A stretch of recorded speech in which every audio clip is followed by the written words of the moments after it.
زنده یاد خسرو شایگان، متولد 1317 تهران، لیسانس ادبیات فارسی.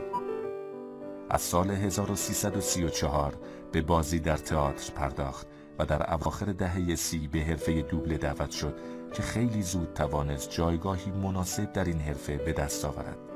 وی در ابتدا بیشتر نقش‌های فرعی و مکمل را گویندگی می‌کرد.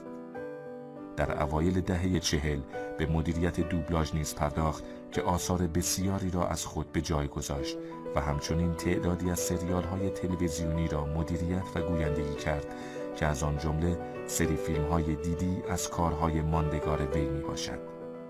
وی صدای پرطنین، مصمم و تاثیرگذاری داشت. در فیلم‌های سه پدرخوانده، آخرین تیرانداز و کابوی‌ها به جای جان وین گویندگی کرد.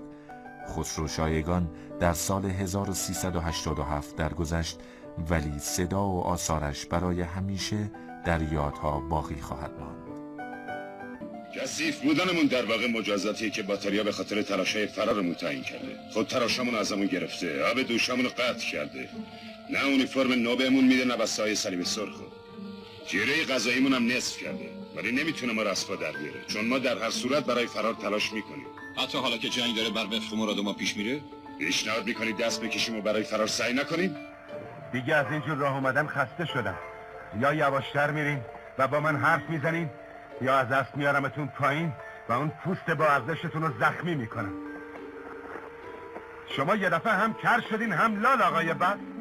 آقای بس، کاسه صبرم رو لبریز کردین. آقای بس.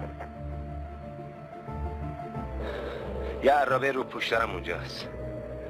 یه زن و مرد که از نیو جرزلم می اومدن چشمشون به آب انبارا میفته، اما آب یک کمی پایین بوده.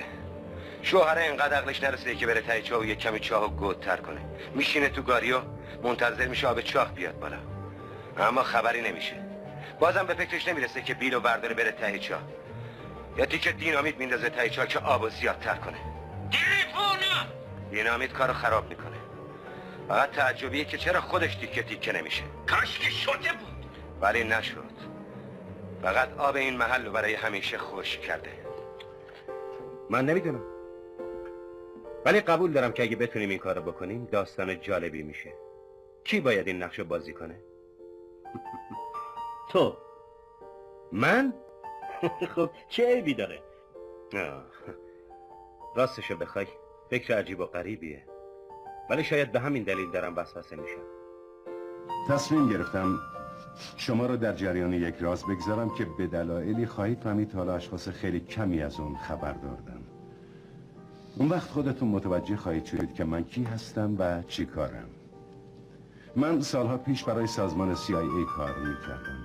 اسم پروژمون امکا اولترا بود. این اسمو شنیدین؟ این کار ما یک مقدار میتونم بگم علاقه بر شوق و ذوقی که لازم داره، یک مقدار هم گول زننده است. یک مقدار مثل سراب میمونه. خیلیا دوچار اون سراب میشن و گیج میشن، فکر میکنن که این کارو میتونن انجام بدن و حمله میکنن که بیان این کارو یاد بگیرن. متاسفانه با اون حمله‌ای که میکنن در برخورد اول و اینکه نمیتونن کارو انجام بدن سرخورده میشن.